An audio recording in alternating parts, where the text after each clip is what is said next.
ચાલો, આજે જો લાસ્ટ ટાઈમ આપણે જે કુલમનો નિયમ જોયો એ કુલમના નિયમનો અદિશ સ્વરૂપ છે. અદિશ સ્વરૂપનો મતલબ આપણે એના મૂલ્યની ચર્ચા કરી.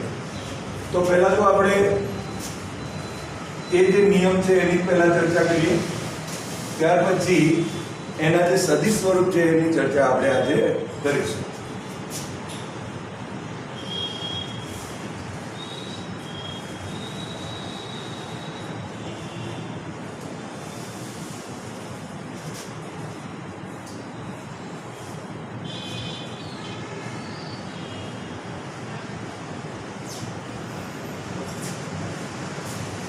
આપણે કાલે જે વાતો કરેલી મૂલ્ય સ્વરૂપમાં પહેલા તો લખી દઉં, f is proportional to q1 q2 અને divided by r square. so f is equal to આપણે k q1 q2 અને divided by r square લખેલું. તો કુલમનો નિયમ શું કહે છે? તો આપણે પહેલા જો વાક્ય રચના કેવી હોય તો કહી શકાય કે બે બિંદુવત સ્થિર વીજભારો વચ્ચે લાગતું કુલમ બળ, આ બળને આપણે કુલમ બળ બી કહીએ છીએ, અહીંયા વિદ્યુત બળ પણ આપણે કહીએ છીએ. તો કુલમ બળ અથવા તો જે વિદ્યુત બળ છે એ બંને વીજભારના મૂલ્યોના ગુણાકારના સમપ્રમાણમાં હોય અને તેમની વચ્ચેના અંતરના વર્ગના વ્યસ્ત પ્રમાણમાં હોય. તો આ જે વાતો છે તે આપણે નિયમમાં જોયું, જ્યાં k એ સમપ્રમાણતાનો અચળાંક છે અને આ જે k છે એની જગ્યાએ પર આપણે 1/4π એપ્સિલોન 0 અહીંયા q1 q2 અને ડિવાઇડેડ બાય r² પણ લખી શકાય, જ્યાં એપ્સિલોન 0 એટલે આપણે જાણીએ છીએ શૂન્ય અવકાશની પરમિટિવિટી જેવું કહેવાય. તો અહીંયા શૂન્ય અવકાશની પરમિટિવિટી હોય છે, પરંતુ જો ધારો કે આપણે આની જગ્યા પર શૂન્ય અવકાશ અથવા તો હવાને બદલે જો કોઈ બીજું માધ્યમ હોય તો એ માધ્યમ માટે પણ આપણે ચર્ચા કરેલી અને એના માટે ડાઇલેક્ટ્રિક અચળાંક epsilon by epsilon 0 is equal to આપણે કે લખાય કે જેને આપણે ડાઇલેક્ટ્રિક શું કહેતા હતા? અચળાંક કહેતા હતા. અને સાથે સાથે એને બીજું એપ્સિલોન r પણ કહી શકાય. એપ્સિલોન r નો મતલબ શું થશે? સાપેક્ષ પરમિટિવિટી કહેવાશે. તો આ જે બાબત છે એને જો અહીંયા આપણે માધ્યમના સંદર્ભમાં જો કહીએ તો માધ્યમના સંદર્ભમાં એપ્સિલોનની જગ્યાએ એપ્સિલોન 0 ની જગ્યાએ આપણે એપ્સિલોન લખવું પડે અને એટલા માટે આપણે આવું લખેલું epsilon is equal two epsilon 0 k તત્વ માટે. જો માધ્યમ માટે જો વાત કરીએ, માધ્યમ માટે એટલે જો બંનેના અંતરો આટલા જ હોય, દાખલા તરીકે અહીંયા q1 હોય એટલે q2 હોય, બેની વચ્ચેનું ડિસ્ટન્સ r જેટલું હોય, અહીંયા હવા અથવા તો શૂન્ય અવકાશ હતો.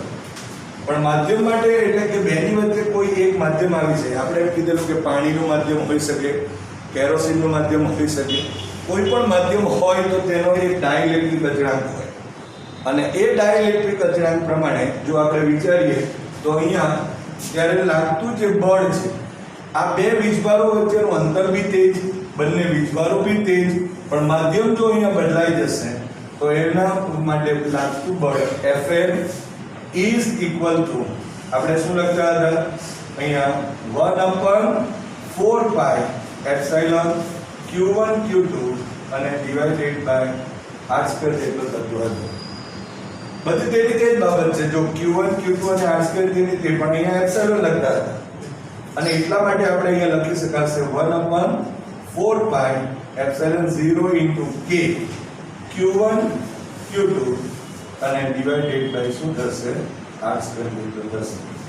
તો અહીંયા આપણે 1/4π epsilon 0 q1 q2 by r² જે છે એની જગ્યાએ આપણે f લખાય અને ડિવાઇડેડ બાય k માટે માધ્યમમાં જે આ બે વીજભારો છે એ બે વિદ્યુતભારો વચ્ચે લાગતું જે કુલમ બળ છે એ એના k માં ભાગનું થાય.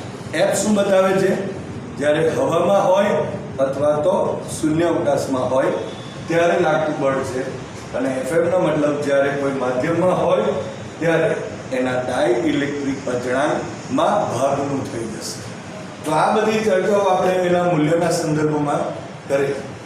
કાલે એક વાત બીજી પણ આપણે કરેલી કે જો Q1 Q2 is greater than 0 એનો મતલબ કે એ ધન હોય, એનો મતલબ એમ થયો કે એ સજાતીય હોય, એનો અર્થ એવો થયો કે એની વચ્ચે કયું બળ લાગે છે? અપાકર્ષી બળ લાગે છે એમ કીધેલું.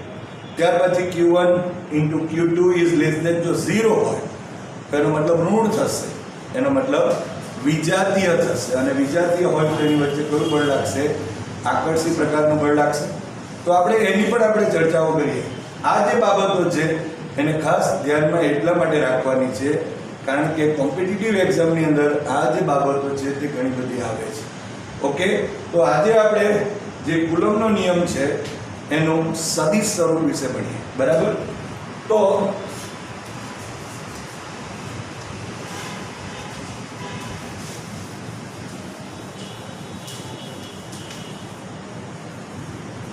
કુલમ્બના નિયમનું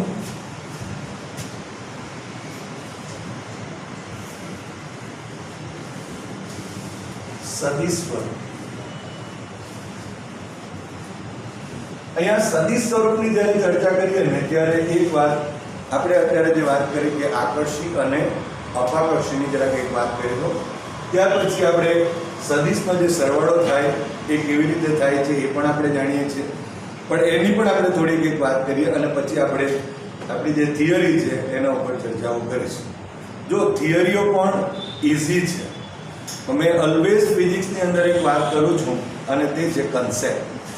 તમારા પાસે વ્યાખ્યા, નિયમ, સિદ્ધાંત, સૂત્ર આ જો પરફેક્ટ હશે, બરાબર, અને એ જો વ્યવસ્થિત તમે જો આવડતું હશે તો એના ઉપરથી થિયરી એકદમ ઇઝી કોઈ થાય છે. કાલે આપણે જે કુલમ્બનો નિયમ છે એ કુલમ્બના નિયમની શું વાત કરી? અદિશ સ્વરૂપની વાતો કરી. હવે એ આપણને ખબર છે કે કુલમ્બનો નિયમ શું કહે છે, પણ આજે એ કઈ દિશામાં લાગે છે એની પણ આપણે ચર્ચા કરીશું. કારણ કે જ્યારે ગુરુત્વાકર્ષણની આપણે વાતો કરેલી ત્યારે ગુરુત્વાકર્ષણમાં માત્ર આકર્ષી પ્રકારનું બળ હતું, એટલે આપણે એક જ રીતે કહી શકતા હતા, પણ અહીંયા આકર્ષી પણ હશે અને અપાકર્ષી બળ પણ હશે. તો પહેલા તો આપણે એ સમજીએ, અહીંયા ધ્યાનથી જોજો કે ધારો કે આટલે બે વીજભારો છે, આ Q1 છે, અહીંયા Q2 છે. સદિશ સ્વરૂપની વાતો પછી કરીશું. અહીંયા જો ધારો કે બેની વચ્ચેનું ડિસ્ટન્સ બી r જેટલું છે આપણે માનીએ. હવે ધારો કે આ Q1 ના લીધે Q2 પર બળ લાગશે. આ બંને ધારો કે ધન અથવા તો બંને કેવા છે? ઋણ છે એવું આપણે વિચારી લઈએ. તો એનો મતલબ એમ થયો કે અહીંયા જે કન્ડિશન છે તે કઈ આવી? તો Q1 Q2 is greater than 0 વાળી કન્ડિશન થઈ, એટલે ધન થયું, એટલે સજાતીય થવાના. અહીંયા બંને માઇનસ પણ હોઈ શકે, બંને પ્લસ પણ હોઈ શકે. તો એનો મતલબ કે જ્યારે Q1 ના લીધે Q2 પર બળ લાગશે ત્યારે એની દિશા કઈ હોય? તો અપાકર્ષી બળ. જ્યારે પણ ફિઝિક્સમાં અપાકર્ષી બળની વાત આવે એટલે એકના લીધે બે પર હશે તો એની દિશા એ જેના લીધે લાગે, જેના પર લાગે તેનાથી કઈ તરફ હશે? દૂર તરફની હશે. દાખલા તરીકે અહીંયા 1 છે એટલે 1 છે એટલે 2 છે. ઓકે, તો એકના લીધે બે પર લાગશે તો એના તરફ નહીં આવશે, પણ એનાથી કઈ તરફ જશે? વિરુદ્ધ દિશા. બેના લીધે એક પર લાગશે તો અપાકર્ષણનો મતલબ દૂર તરફ જશે. એ જો તો વિદ્યુતની વાતો હોય કે ચુંબકની વાતો હોય, બંનેમાં આ રીતની વાતો આપણે કરી શકીએ. તો આનો મતલબ આના લીધે આના પર બળ લાગશે તો આ દિશામાં આવશે આમ, અને આ બળને નામ આપવું હોય તો આમ આપી શકાય F21, અને આના લીધે અહીંયા લાગશે તો આ રીતે F12 એવી રીતે લખાશે. અહીંયા આપણે F21 અને F12 નો મતલબ જાણીએ છીએ. જે પાછળનો આંકડા છે એના લીધે આગળનો જે આંકડો છે એના પર લાગતું બળ એમ કહી શકાય. ફરી એકવાર અહીંયા શું કહેવાશે? એમ નહીં, એકના લીધે બે પર એવી વાક્ય રચના નહીં. શું બોલાશે? Q1 વીજભારને લીધે, 1 એટલે Q1 વીજભારને લીધે Q2 વીજભાર પર લાગતું બળ આવી રીતે બોલાશે. તમે પરીક્ષાની અંદર પણ એકના લીધે બે પર લાગતું બળ એવી વાક્ય રચના જો લખશે તો એમાં માર્ક્સ કપાશે. અહીંયા શું લખાશે? Q1 વીજભારને લીધે Q2 વીજભાર પર લાગતું વિદ્યુત બળ કુલમ બળ, આ F21 કહેવાશે. અને અહીંયા Q2 વીજભારને લીધે Q1 વીજભાર પર લાગતું વિદ્યુત બળ એટલે F12 કહેવાશે. તો આ રીતે કહેવાશે. અને જો બંને પરસ્પર જો વિરુદ્ધ દિશામાં છે. હવે બીજી એક વાત અંદર સમજીએ. આ તો એક વાત છે. આ જ વાતો આપણે બીજી એક કરી નાખીએ. અહીંયા ધારો કે આપણા પાસે +Q1 છે અને -Q2 છે. એનો મતલબ આ માઈનસ ને આ પ્લસ બી હોઈ શકે.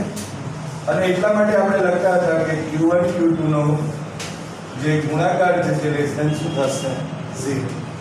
હવે અહીંયા કેવું બળ આવશે? તો એકના લીધે બે પણ જ્યારે લાગશે ત્યારે આ દિશામાં આવશે, આ રીતે. કારણ કે આકર્ષી બળ છે, આ અપાકર્ષી છે, આ આકર્ષી છે. એટલે બેના લીધે જો એક પર લાગશે તો એની દિશા આ તરફની હશે, અને એકના લીધે બે પર લાગશે તો એની દિશા આમ હશે, આ રીતે. તો હંમેશા યાદ રાખો, આકર્ષણના તરફ એકના લીધે જેના લીધે લાગે છે તેના તરફની દિશા હશે. જો એટલે અહીંયા શું લખીએ આપણે? F21 લખાશે અને અહીંયા શું લખાશે? F12 લખાશે. સમજ પડે છે બધાને? ઓકે. તો આ રીતે આપણે અહીંયા જે દિશા છે તે નક્કી કરી શકાય. એટલે હવે આપણે આજે આપણા પાસે કુલમનો જે નિયમ છે એમાં આકર્ષી અને અપાકર્ષી બંનેની ચર્ચા કરવી પડશે.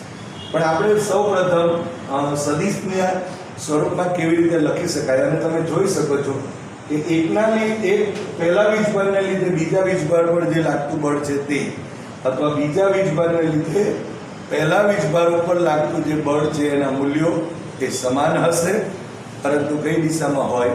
પરસ્પર વિરુદ્ધ દિશામાં. અને એ જો વાતો આપણા પાસે આવે તો એ ન્યૂટનના ગતિના ત્રીજા નિયમને સામ્યતા દર્શાવે છે. તો એ પણ આપણે અહીંયા સાબિત કરીશું. સદિશનું બહુ મહત્વ છે અને એટલા માટે સદિશની વાતો આપણે વ્યવસ્થિત કરીએ. ઓકે, ચાલો પહેલા એ સદિશની વાતો કરીએ. એટલે મેં તમને ઓલવેઝ કહું છું કે જે થોડું ફંડામેન્ટલ જે છે ને એ તમને વ્યવસ્થિત આવડવું. જેટલું ફંડામેન્ટલ તમને આવડતું હશે ને એટલું તમે અહીંયા સારી રીતે એને યુઝ કરી શકશો. ઓકે, ચાલો એક સદિશ લઈએ. તમે સદિશના સરવાળા બાદબાકી ચેપ્ટર નંબર 4 ની અંદર ભણેલા છો, છતાં પણ આપણે એક સાદી વાત કરીએ. ધારો કે આ એક સદિશ છે અને આ એના શીટ્સ ઉપર એક બીજો સદિશ છે, બરાબર? તો અહીંયા આ બે સદિશનો સરવાળો જ્યારે કરતા હોય ત્યારે આપણે આ રીતે આ સદિશનો સરવાળો કહેશે. અહીંયા R નામ આપી દઉં, ધારો કે રિઝલ્ટન્ટ છે. એટલે તો આપણે શું કહેતા? એક સદિશના શીર્ષ ઉપર અથવા માથા ઉપર બીજો સદિશ, તો પહેલાનું પૂછ અને છેલ્લાનું શું આવશે? શીર્ષ. એ પરિણામી સદિશ થશે. તો અહીંયા જો આપણે લખવું હોય તો આ રીતે લખી શકાય. R ઇઝ ઇક્વલ ટુ અહીંયા A પ્લસ B થશે. R is equal two A plus B થયું. ઇઝી. આ રીતે જ આપણે અહીંયા પણ સદિશનો સરવાળો છે તે જોવાનો છે. એના ઉપરથી જ આપણે એના મૂલ્યની પણ ચર્ચા કરીશું. જ્યારે આ વાતો એટલા માટે જરૂરી છે કારણ કે દિશા નક્કી કરવા માટે એકમ સદિશની પણ વાતો કરવી પડે. અને એકમ સદિશની જ્યારે વાતો આવે ત્યારે એ પણ આપણે જોઈ લઈએ. કોઈ પણ સ્થાન સદિશ છે ધારો તો એનો એકમ સદિશ એટલે એ સદિશ પોતે અને એ સદિશનું શું લખતા હતા? મૂલ્ય.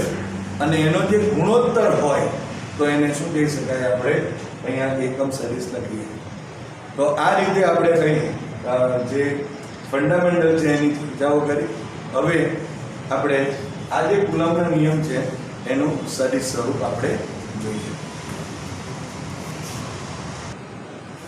ઓકે, તો આપણે પહેલા આકૃતિ દોરી દઈએ અને ત્યાર પછી એના ઉપર આગળ જે ચર્ચાઓ છે, ન્યૂટનના ગતિનો જે ત્રીજો નિયમ છે એની પણ આપણે ચર્ચા કરીએ. તો અહીંયા જોઈએ, જો 3 ડાયમેન્શનલ આપણે આકૃતિઓ દોરીએ છીએ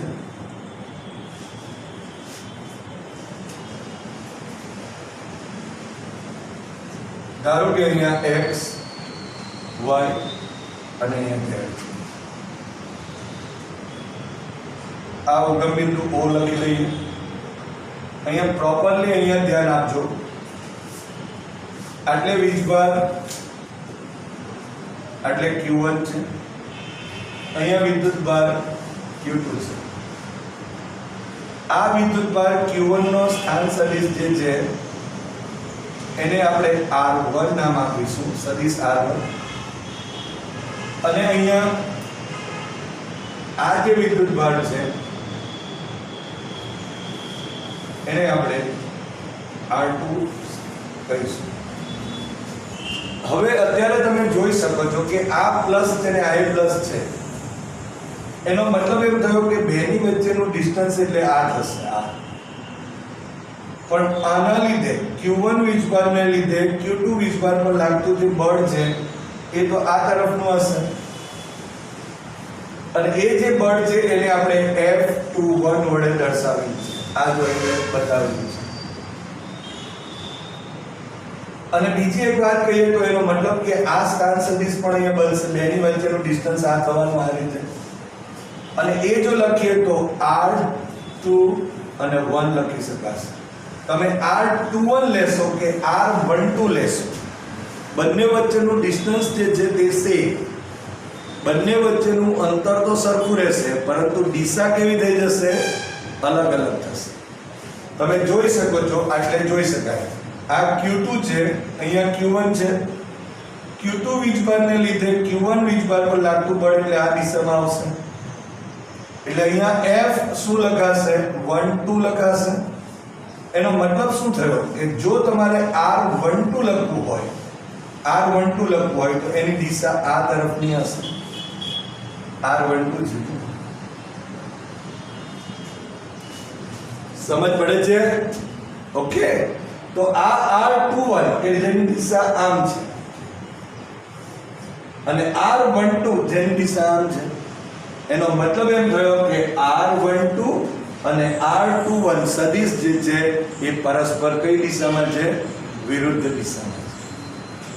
અહીંયા બતાવે છે, જોઈ શકાય છે. એટલે અહીંયા જો લખવું હોય તો લખી શકાય કે R21 is equal to R12 સદિશ અને શું લખાશે? માઇનસ. પણ અહીંયા જ્યારે R21 લખીશું is equal to R12 લખાશે.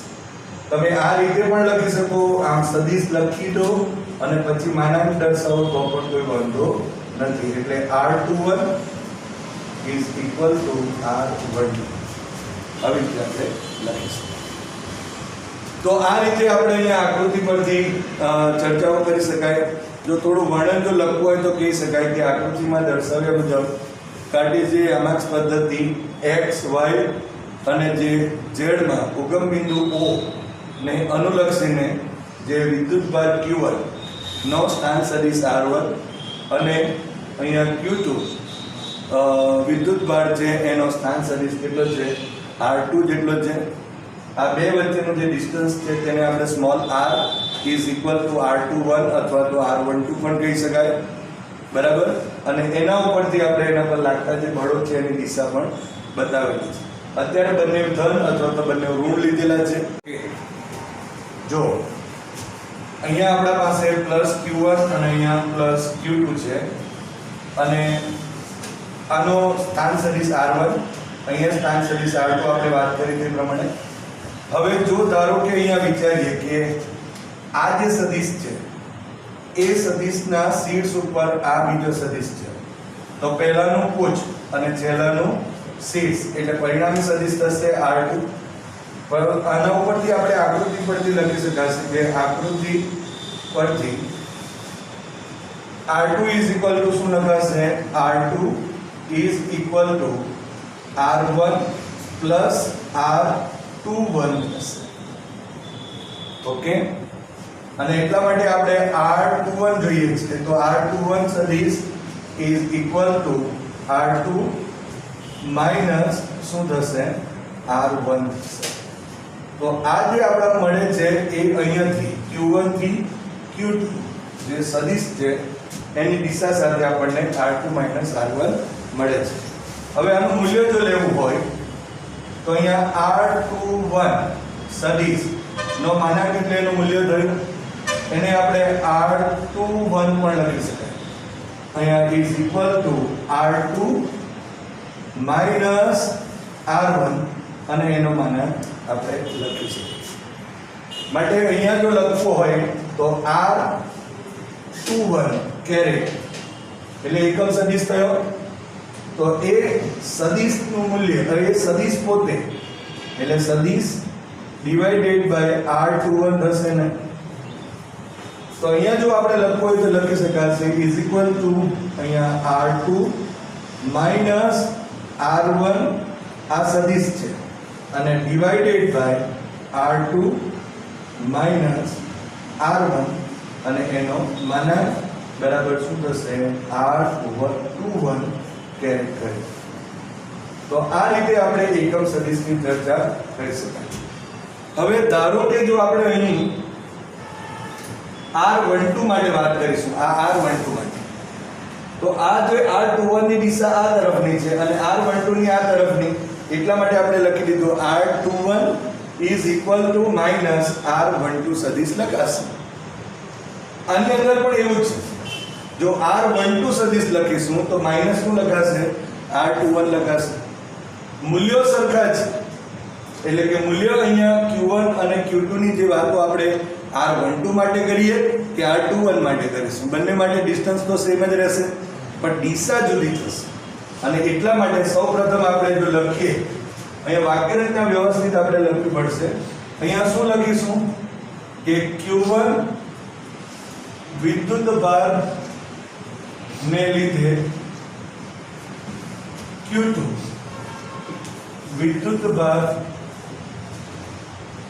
પર લાગતું વિદ્યુત બળ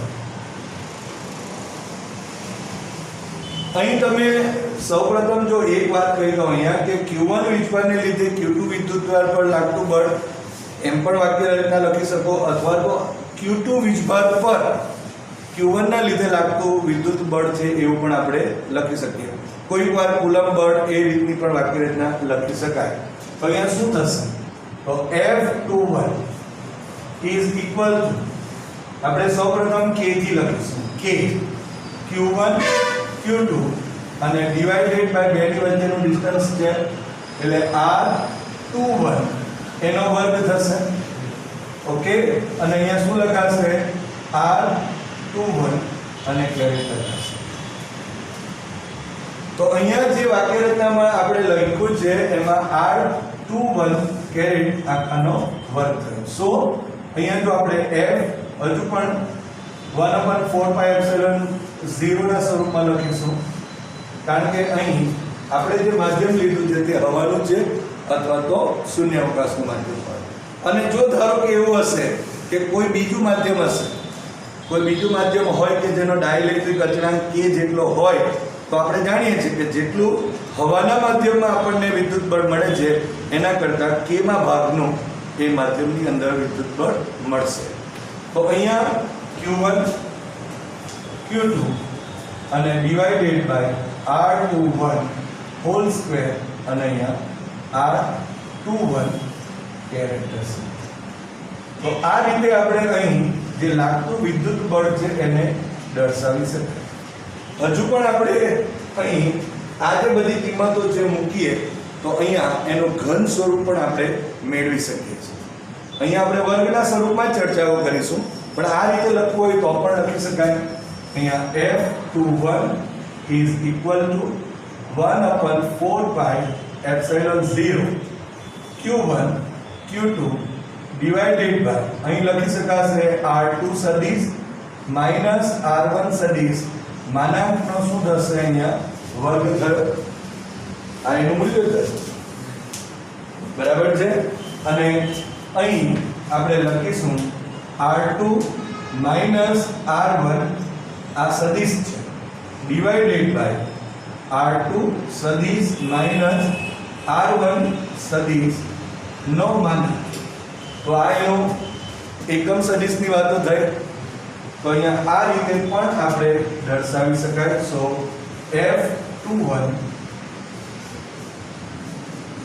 1 divided by 4 pi epsilon 0 Q1 Q2 divided by R2 minus R1 whole cube થશે, પરંતુ અહીં R2 minus સદિશ પણ પાછું લખાશે, આ કૌંસમાં આવશે સદિશ, એટલે આ પણ એક એનું સ્વરૂપ છે.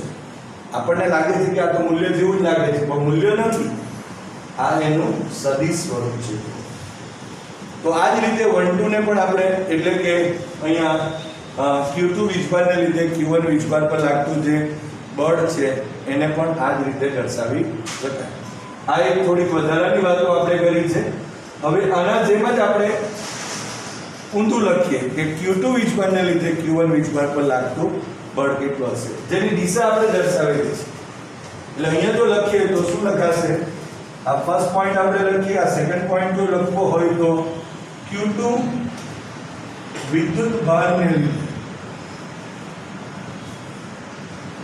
Q1 વિદ્યુત ભાર પર લાગતું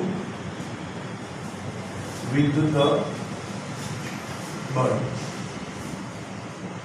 કેટલું થશે, અહીંયા F12 સદિશ થવાનું is equal two 1/4 pi epsilon 0 લખું છું, અને Q1 Q2 અને ડિવાઇડેડ બાય R12 સ્ક્વેર થશે,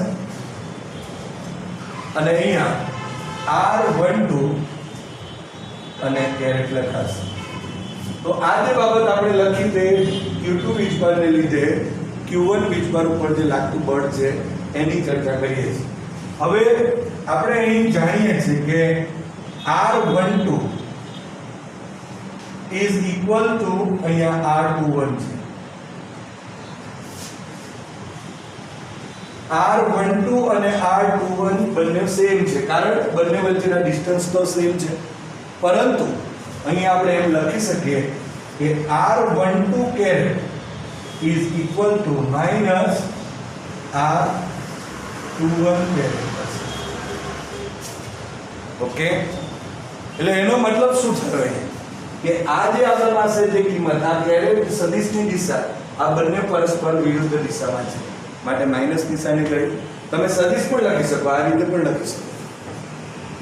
એટલે કહેવાનો ઇન્ટેન્સ શું છે કે હવે આ જે કિંમત છે એમાં આપણે આ એડ કરી દઈએ તો આપણને જે લાસ્ટ ઇક્વેશન મળશે તે કયું મળવાનું, 1 2 સદિશ is equal to 1/4 pi epsilon 0 અહીંયા Q1 Q2 divided by R21, કારણ કે R12 અને R21 સેમ છે એનો વર્ગ થયો, અને R12 ને બદલે આપણે શું લખીશું કૌંસમાં minus R21 caret, minus R21 caret લખાશે. તો આ માઈનસ નિશાની છે તેને હું આ તરફ લઈ જાઉં તો અહીંયા જો જવાબ મળશે R12 is equal to minus 1/4 pi epsilon 0 Q1 Q2 divided by R21 whole square અને R21 કેરેટ. તો આ જે આપણા પાસે અહીંયા જે આગલો ભાગ જે છે એ તો સમીકરણ નંબર 1 જ છે, 1/4 pi epsilon 0 Q1 Q2 divided by R21 square અને અહીંયા R21 કેરેટ. આ જે છે તે અને આ બંને સેમ સમીકરણ 1 પરથી એનો મતલબ શું થયો તો અહીંયા તમે જોઈ શકો છો F12 સદિશ is equal to minus F21 સદિશ થશે, અને સમીકરણ નંબર આપણે 2 કહી દઈએ, અહીંયા 2 કહી દઈએ અને અહીંયા 3 કહીશું. તમે જોઈ શકો છો અહીંયા કે F12 is equal to અહીંયા minus F21 થાય છે. એનો મતલબ શું થયો કે Q1 વીજભારને લીધે જે Q2 વિદ્યુતભાર છે એના પર લાગતું જે વિદ્યુત બળ છે તે, અને અહીંયા Q2 વીજભારને લીધે Q1 વીજભાર ઉપર લાગતું જે વિદ્યુત બળ છે તે બંનેના મૂલ્યો સરખા, મૂલ્યો કેવા છે, સરખા જોઈ શકાય છે. જુઓ 1/4 pi epsilon 0 Q1 Q2 અને R21 સ્ક્વેર છે, અહીંયા પણ 1/4πε0 q1 q2 અને r12 સ્ક્વેર છે. r12 અને r21 તો બંને કેવા છે? સેમ. સો મૂલ્યો બંનેના કેવા છે? અહીંયા સમાન છે, પણ પરસ્પર કઈ દિશામાં છે? વિરુદ્ધ દિશામાં. જે ન્યૂટનના ગતિના ત્રીજા નિયમને સામ્યતા દર્શાવે છે.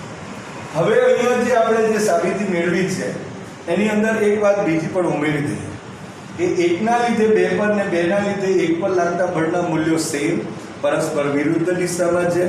ઓકે, પણ અહીંયા આપણે જે ધારણા લીધેલી છે કે Q1 અને Q2 બંને કેવા છે?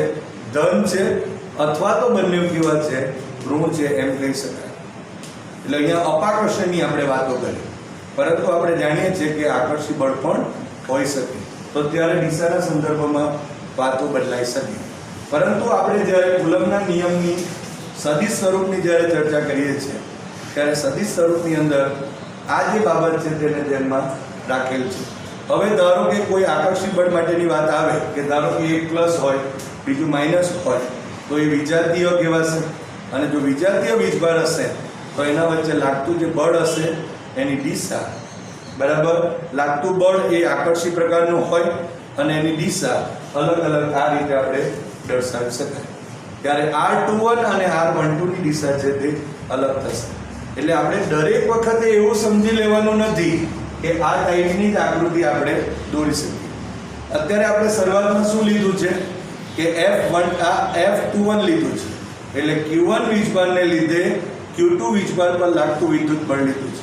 પણ તમે એવું પણ કરી શકો કે Q2 વીજભારને લીધે Q1 વીજભાર પર લાગતું બળ પહેલા લઈ લો, એટલે કે આની દિશા તમે આમ બદલી કાઢો, બરાબર છે. આની દિશા જો તમે આમ બદલી નાખશો તો અહીંયા જો આપણે આકૃતિ દોરવી હોય તો અહીંયા દોરી શકાય. જો આટલે જો આપણે લખીએ Q1 લખી શકાય, સોરી અહીંયા Q1 એટલે R1 લખીશું, એટલે Q2 છે, અહીંયા R2 લખી શકાશે. હવે ધારો કે R12 લેવું છે તો આપણે R12 આમ લેવાશે. અહીંયા ખાસ એટલી કાળજી રાખવાની આપણે કે આ જે દિશા છે ને, આ સદિશ, આ તીર બરાબર વ્યવસ્થિત લગાવવાનું. તો અહીંયા તમે જોઈ શકો છો કે અહીંયા જો આ સદિશ છે એના શીર્ષ ઉપર આ સદિશ છે. તો અહીંયા જો આપણે આકૃતિ પરથી લખીએ તો શું થશે? તો આ આકૃતિ પરથી લખાશે, શું લખાશે? તો R1 ઇઝ ઇક્વલ ટુ અહીંયા R2 સદિશ પ્લસ R12 સદિશ થશે. એનો મતલબ શું થયો કે R12 સદિશ ઇઝ ઇક્વલ ટુ અહીં R1 માઇનસ કેટલા થવાના? R2. ખ્યાલ આવે છે? એટલા માટે તો આપણે લખ્યું અહીંયા R12 સદિશ ઇઝ ઇક્વલ ટુ, આને ઊંધું કરી નાખીએ તો માઇનસ કોમન લખવું પડશે. તો અહીંયા શું લખીએ? અહીંયા R2 માઇનસ R1 આવું લખતા છે. હવે R2 માઇનસ R1 તો શું બતાવે છે? R21 બતાવે. સો R12 is equal two minus R2. તમે કોઈ પણ રીતે લઈ શકાય, આ જે બાબતો છે એ આપણે કોઈ પણ રીતે અહીં લઈ શકાય છે. એટલે એવું જરૂરી નથી કે આપણે જે રીતે અહીંયા F21 લીધું એની જગ્યા પર તમે F12 લઈને પણ સાબિતી આપી શકો છો, બરાબર. ફરી એકવાર આપણે અહીંયા કુલમ્બનો જે નિયમ છે તેની વાત કરી લઈએ. તો કુલમ્બનો નિયમ શું હતો કે બે બિંદુવર સ્થિર વિદ્યુત ભારો જે છે એના વચ્ચે લાગતું કુલમ્બ બળ અથવા તો વિદ્યુત બળ એ બંને વીજભારોના મૂલ્યોના ગુણાકારના સમપ્રમાણમાં અને તેમની વચ્ચેના અંતરના વર્ગના વ્યસ્ત પ્રમાણમાં હોય છે.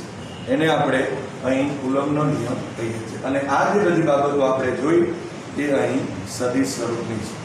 હવે ખાસ એટલી કાળજી રાખવાની કે આ થિયરી ઘણી જ ઇમ્પોર્ટન્ટ છે. સૌથી અગત્યની સ્થિત વિદ્યુત માટેની થિયરી કહી શકાય. આના પર આધારિત જ આપણે હવે બધા ક્ષેત્રની એની વાતો પણ કરીશું. દાખલાની અંદર પણ આપણને આ જે થિયરી છે એ વધારે યુઝફુલ થશે. પણ એટલું યાદ રાખો કે કયા વીજભારને લીધે કયા વીજભાર પર લાગતું બળ છે અને એ કયા ટાઈપના, કયા પ્રકારના વીજભારો છે, એ સજાતીય છે, વિજાતીય છે, એ ખાસ કાળજી રાખવી પડશે. તો જ એની આપણે દિશાઓ જે છે તે આપણે સારી રીતે નક્કી કરી શકાશે. ઓકે, તો આજે આપણે આટલી વાતો કરી કે જેમાં બે જ વીજભારો વચ્ચે લાગતું જે વિદ્યુત બળ અથવા તો કુલંબ બળની વાતો કરી. નેક્સ્ટ લેક્ચરની અંદર આપણે કોઈ એક વીજભાર ઉપર ઘણા બધા વીજભારોને લીધે લાગતું જો બળ હોય તો આ કુલંબનો નિયમ અહીં કામ આવશે નહીં. ત્યારે આપણે સંપાતપણાના સિદ્ધાંતની ચર્ચાઓ કરીશું. ઓકે.